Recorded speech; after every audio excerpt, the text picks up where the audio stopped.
All right, this is chapter 9, and Chase is still telling the story. After the scrimmage, I head down to the locker room to get some player interviews. I arrive just in time to see Aaron slamming the heavy metal door in Hugo's face. He staggers backwards straight into me and lets out a whoop of shock. Take it easy, Hugo, I tell him. It's just me. Hi, Chase, he manages, his voice faltering. I'm trying to shoot some footage of the team. He hefts his own flip cam. I thought Miss DeLeo put me on that, I tell him. Oh, sure, totally, he says quickly. We were just afraid you might, you know, forget. What do you mean, forget? I ask, a little annoyed. He retreats a step, blushing, and looks plenty worried. No offense, he stammers. Before I can reply, the door opens, and there's Bear. I told you it was his voice, he shouts. He hauls me inside, shutting Hugo out again. Hugo's with me, I protest. Good one, Bear laughs. No, seriously, we're covering the hurricanes for the video yearbook. So Hugo gets in with me. He's grateful, but it doesn't make him very happy. He acts like he's tiptoeing around a minefield. I get some high fives, but the team's not in the best spirits. After all, they just got steamrolled. And when it sinks in that I'm there as a reporter and not to give them the good news that I've been cleared to play, they can't hide their disappointment. Well, I can't see anything wrong with you, Joey complains. You're not even in that sling anymore. I get it. Joey laid an egg at quarterback today. A good running game would take a lot of pressure off him. It's the concussion, I try to explain. The doctor wants me to be really careful. Landon Rubio, the kid with the giant neck I saw on the first day, glances dubiously from Hugo to me. So you have to miss a few games. But what gives with him? Hugo attempts to point his camera and is beaten back by a hail of dirty sweat socks. I bristle. The video yearbook is doing a segment on every sports team, including golf and badminton. So when you're not in it, don't come crying to us. Yearbook, Joey echoes. It's bad enough you're off the team. Now you're on yearbook staff? Video yearbook, Hugo amends. A snapping towel nearly takes his ear off. Guys, chill out. Aaron steps between the other players and Hugo and me. It isn't our boy's fault his doctor's a wuss. Cut him some slack. Well, that doesn't explain why he's running around with video losers, Landon challenges. He's not running around with anybody, Aaron explains reasonably. He's covering the hurricanes, man, making sure we look good in that yearbook thing. That's how he's helping the team while he's on the sidelines. Yeah, Rubio, snorts Bear. If I had a face like yours, I'd appreciate anyone who could make me look good, so shut up. I jump in as a peacemaker. Believe me, guys, I'll be back as soon as I get the word from my doctor. This makes the team happy, I can tell. Hugo shoots me a strange look, but how can I expect him to understand? He doesn't strike me as the kind of guy who plays sports, except maybe in video games. Joey chucks the ball my way. I watch, almost as a spectator, as my hands reach out and snatch it from the air. Reaction time? A-OK. It feels good, like I'm back to an old self amnesia couldn't quite rob me of. We do a few interviews. The guys are chatty with me, hamming it up for the camera like I'm running a selfie service. Hugo gets mostly one-word answers. When I notice, he mumbles that we can fix it in editing. I don't see how any amount of editing can fix. Question. What are your thoughts for the upcoming season? Answer. Good. Then again, I'm just the newbie nobody even trusted to show up for my first video club assignment. When we're done, Hugo can't get out of there fast enough. This is hostile territory for him. But me, I feel like I'm home. Well, I'd love to talk your ear off about my road to NFL glory, Aaron drawls, but Bear and I have to go water some old people. Wait, I'm going with you, I tell them. They stare at me like I've just announced that I'm flying to Jupiter. Dude, you don't have to go, Aaron reminds me. They cut you loose because you got hurt. It'll be fun. That falls flat, so I try again. We're teammates, right? You go, I go. Bear's eyes narrow. Exactly how much do you remember about the Graybeard Motel? Nothing, I reply honestly. He grins. If you want to go there when you don't have to, you didn't just scramble your brains. You knocked them out completely. Come on, how bad can it be? I'm semi-joking, but those two are so stone-faced that I start to wonder. Yikes, what is this place? Frankenstein's lab? Your call, Aaron says.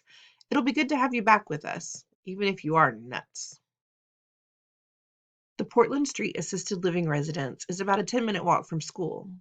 I know I was on community service here before, but the place is brand new to me. It's a boring 3-story building with a wide circular drive and a broad landscaped front dotted with benches and outdoor picnic tables. There are several elderly people outside enjoying the warm weather. A couple of them wave and call out greetings to us. I wave back. Aaron and Bear ignore them. As the main door slides open in front of us, Bear mumbles, "Hold your breath." It's an odd combination of two smells that don't mix: fresh flowers and hospital-like antiseptic. Not great, but you get used to it in a hurry. We report to Nurse Duncan, who's the head nurse on duty. She's surprised to see me. "I got better," I tell her, "so I figured I should finish off my community service." "The court told you that?" she asks dubiously. I shake my head. "I came up with it on my own." "We don't believe it either," Aaron jokes. "That's very noble," Nurse Duncan says. "Well, I've got you boys on the snack cart today. It doesn't normally take 3, but we'll give Chase a soft job on his first day back." We get a rolling cart laden with juice boxes, cookies, crackers, and free newspapers. By the time we get off the elevator on the 3rd floor, Aaron and Bear have helped themselves to half the merchandise. "Believe me, they have more Oreos than these mummies could ever gum down," Aaron says when I look disapproving. "And I assure you, oh perfect one, you've sampled plenty of cookies off this cart." I reach back for a snack-jacking memory, but come up empty. I'll have to take his word for it. Bear tears open a bag and dumps a small pile of ginger snaps into my hand. I take a tiny bite, glaring at my partners in crime, who are chowing down in a blizzard of wrappers and crumbs. "We played a football game this morning," Bear reminds me. "You work up an appetite. Not everybody's too delicate like you." "I guess I'm not too delicate to bend over and pick up your garbage," I snap back. I might be getting the hang of being friends with these two. We go door to door, offering the residents snacks and papers. When I was in the hospital, all the staff and volunteers who came into my room were really nice and friendly. Well, Aaron and Bear are the opposite of that. Aaron's the polite one. He flings the door wide and barks, "Snack cart!" This is followed by a "What do you want?" from Bear. They call all the men Dumbledore and all the women Dumbledora, and respond to any questions with a combination of shrugs and grunts. When I can't stand it anymore, I ask what I can do for everybody, and usually end up adjusting bed heights, searching for lost TV remotes, and occasionally calling nurses. "You're slowing us down, man," Aaron complains. "At this rate, we'll never blow this Geritol stand." "Quiet," I hiss. "They'll hear you."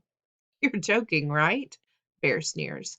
"Most of these old fossils can't remember to change the batteries in their hearing aids. The last thing any of them heard was the A-bomb test at Yucca Flat." "They're not as deaf as you think," I shoot back. "The lady in 212 definitely heard it when you ripped one in her living room." Aaron laughed. "Now that's the Chase we know and love."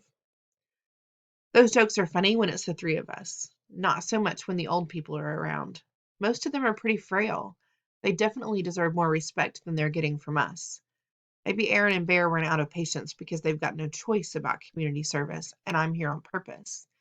Maybe I was out of patience too before my amnesia made me forget it. But I find the residents kind of interesting. They remember stuff in real life that you can only read about in history books.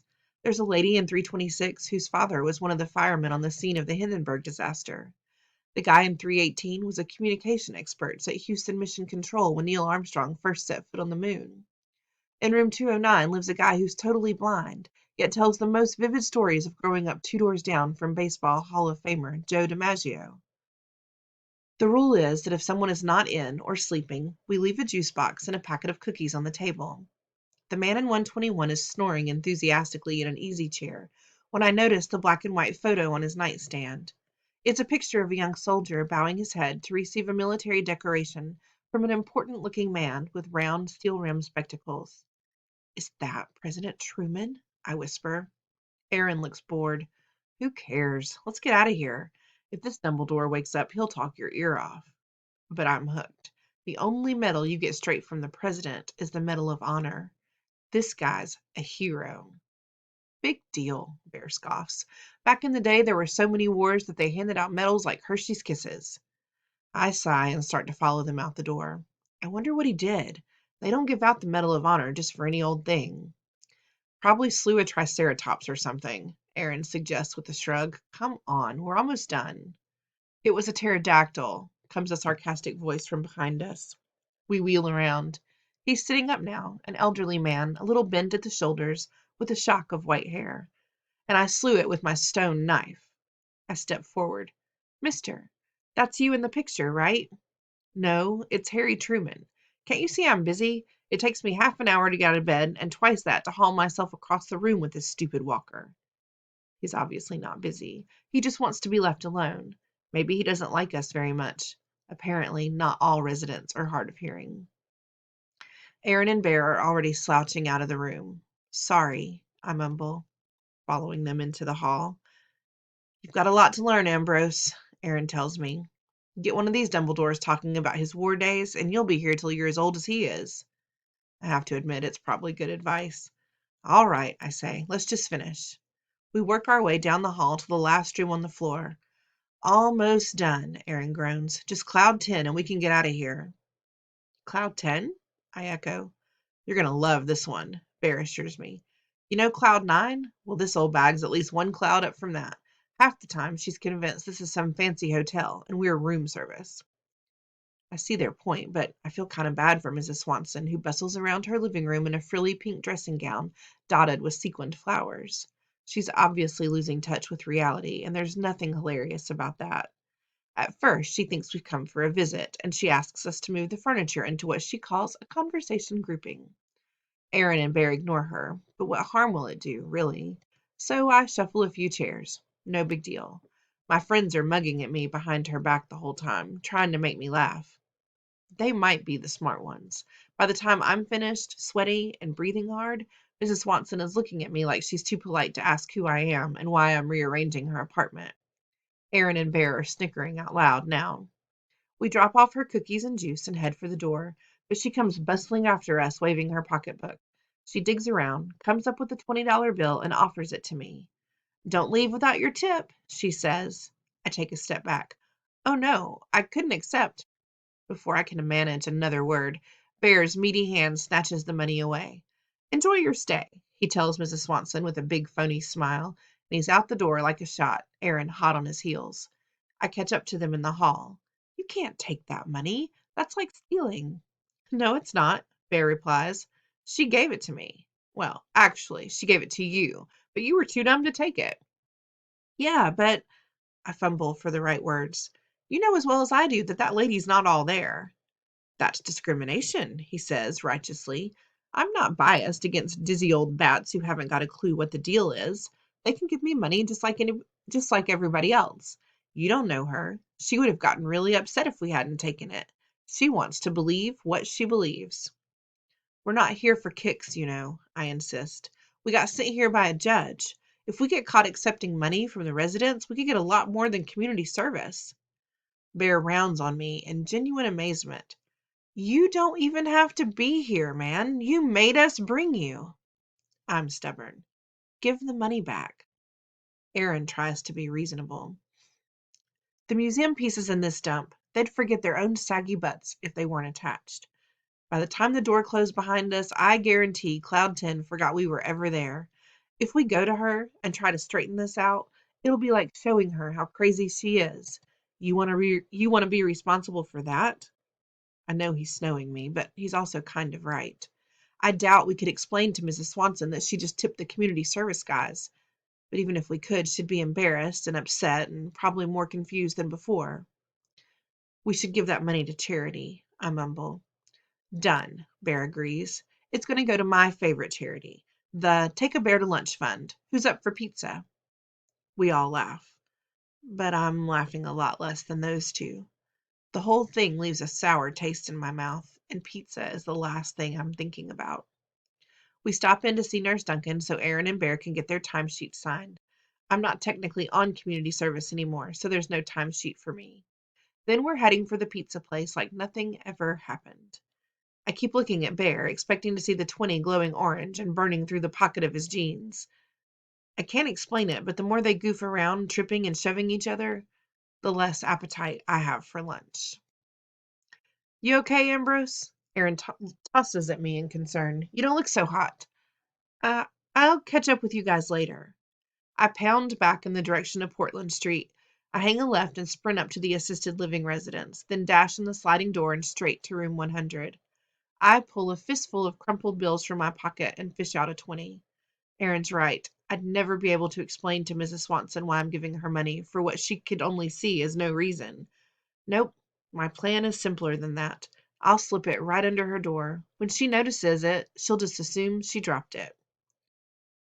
As I squat down and pass the bill through the gap between the door and the carpet, it occurs to me that if anybody sees me, it'll look like I'm the one doing something sleazy, not the one making it right. Luck is with me, though. I'm able to return the 20 unobserved. No, not return, I remind myself. I'm out $20 in this deal. I feel a little resentful when I picture Aaron and Bear feasting on pizza that I'm essentially paying for, but it's a small price tag for being able to sleep at night. As I make my way out again, I pause in front of 121, the Medal of Honor guy's room. I squint at the small plaque on the wall, Mr. Julius Solway. The door is open a crack, and I catch a glimpse of Mr. Solway struggling across the room on his walker. Suddenly, a baleful eye is glaring at me through the opening. You're back? Mr. Solway's raspy voice growls from inside. What do you want now? My instinct is to flee, but curiosity gets the better of me. Which war was it? I asked the old man. You know, where you won the medal. The Trojan War, he barks. Remember Achilles? I was the one who got him right in the heel. It stings, but I say, I didn't mean to disturb you, and start away. Korea, he calls after my retreating back. 1952. I turn. It's an honor to meet you, Mr. Solway. You must have done something really heroic. Everyone did, he replies gruffly. A lot of brave men are still buried there. They're the heroes. I'm just the one they picked to hang a bauble on. I can't help asking, what did you do? To earn the medal, I mean. I can still only see one eye, but it's impossible to miss the flash of impatience. I stood on my head and spit nickels. Listen, smart guy, when you get to be my age, you don't always remember the details of every single event in your life, but I don't expect a young punk like you to understand that. He closes the door. Old people are supposed to have wisdom, but Mr. Solway is definitely wrong about me. I've already forgotten more than he'll ever know.